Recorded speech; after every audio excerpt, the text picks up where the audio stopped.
Ito ang Biyahe by DJ Lala Banderas. DJ Lala Banderas.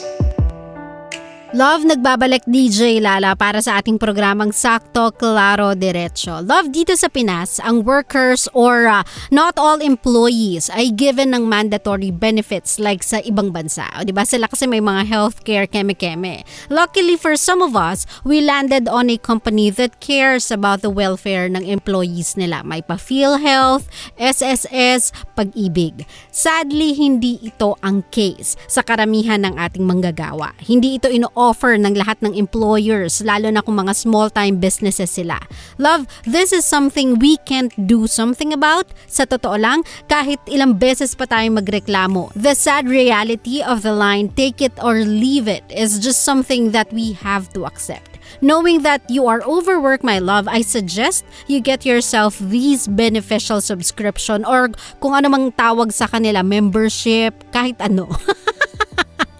Basta yun, yung mga PhilHealth, SSS, Pag-ibig, yan. Mahirap kumuha, yes. Mahaba ang pila, yes. Matagal ang proseso, yes. But once done, you'll see it's a lot of help. Hindi mo man magamit yan ngayon in the future kapag kakailanganin mo na, at least may other option ka. You can do this registration online. You just have to exert a little effort para matutunan siyang gamitin. Or if meron ka namang mga anak, pamangkin, or kaibigan na knowledgeable about it, ask help or assistance. Alam mo, madami ng post sa FB and even I had a personal experience of reducing a huge amount of the hospital bill nang dahil lang may PhilHealth ako. Kaya love, praktikal ang usapan lang. Even when you feel like you are overworked and underpaid, secure these government agency subscriptions or memberships. If we think na we are not earning enough, then we have to spend our money wisely.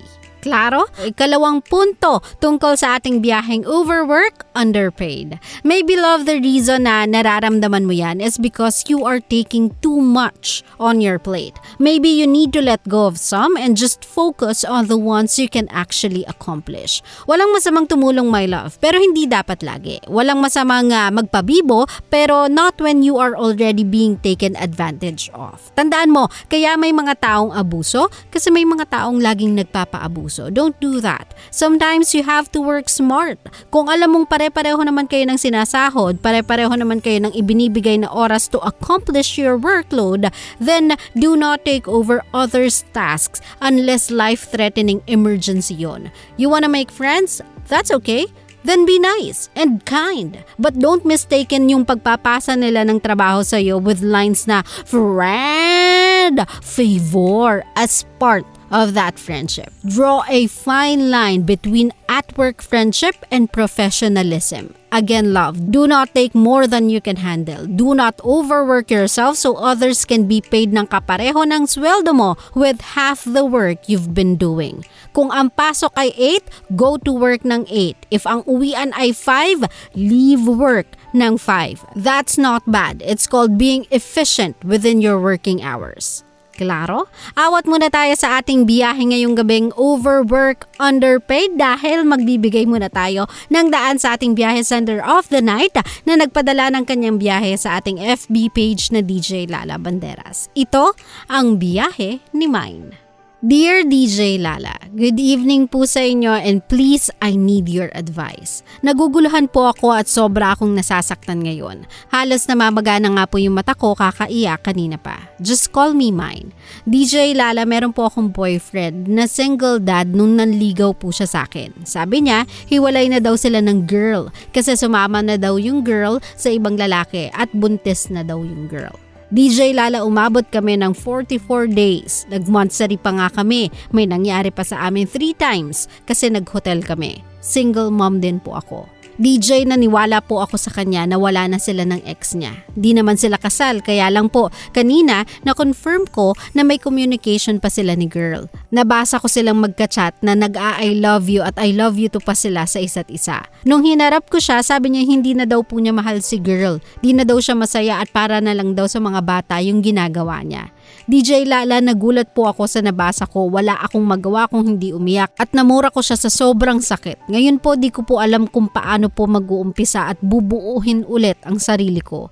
Mahal na mahal ko po siya. Yung sakit noon sa ex ko, biglang bumalik lahat sa isip ko para akong baliw na tumatawa habang umiiyak.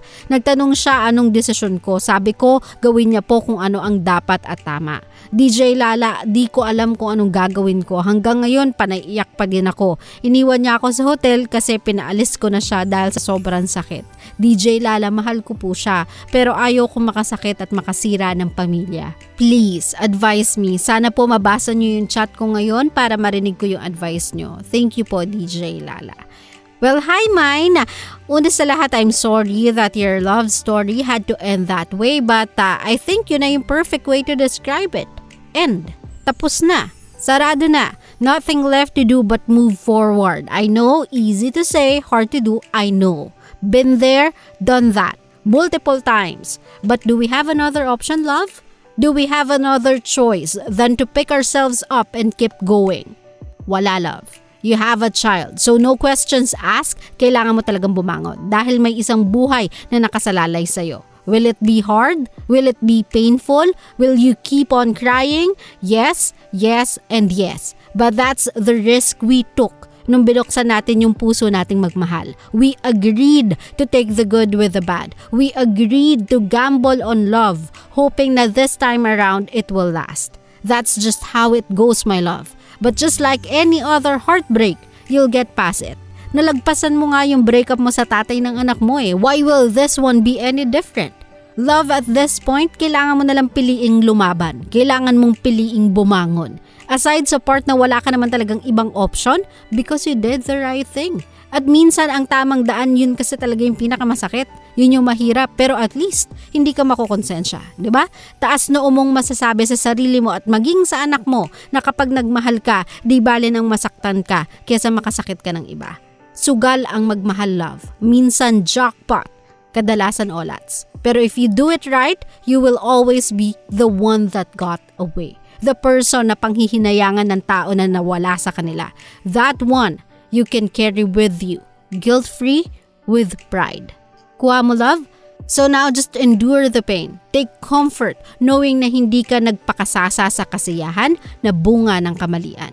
You did great, my love. You just have to be strong and that will pass. Klaro?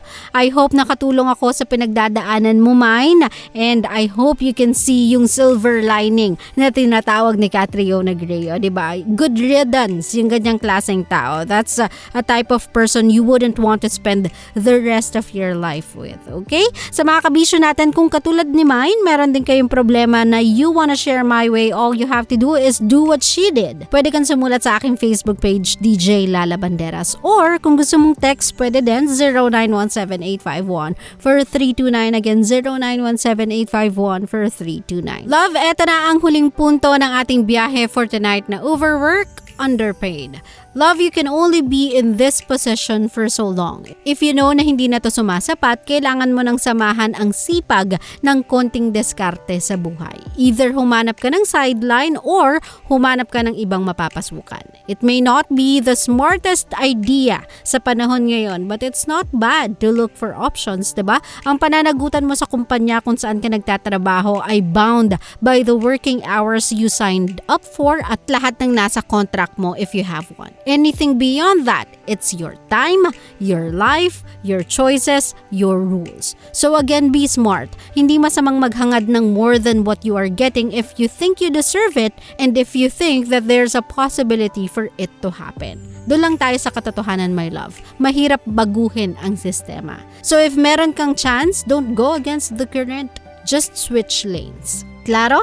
I think that's it for me tonight. I hope you'll make smart working decisions in your life after ng biyaheng to. And of course, if you wanna follow me on my socials dahil nabibitin kayo sa usapan, all you have to do is follow me on Facebook, Twitter, Instagram, TikTok, and like DJ Lala Banderas ang aking handle. Okay? At syempre sa mga kabisyo natin, if na-miss nyo naman ang mga previous episode ng biyahe and gusto nyo yung balikan, pumunta lang kayo sa YouTube channel ng Love Love Radio Manila. Okay? Sa mga kabisyo natin, I'll go ahead. Nakasama nyo ngayong gabi. My name is DJ Lala and you are tuning in sa aking programang biyahe. Ang programang sakto.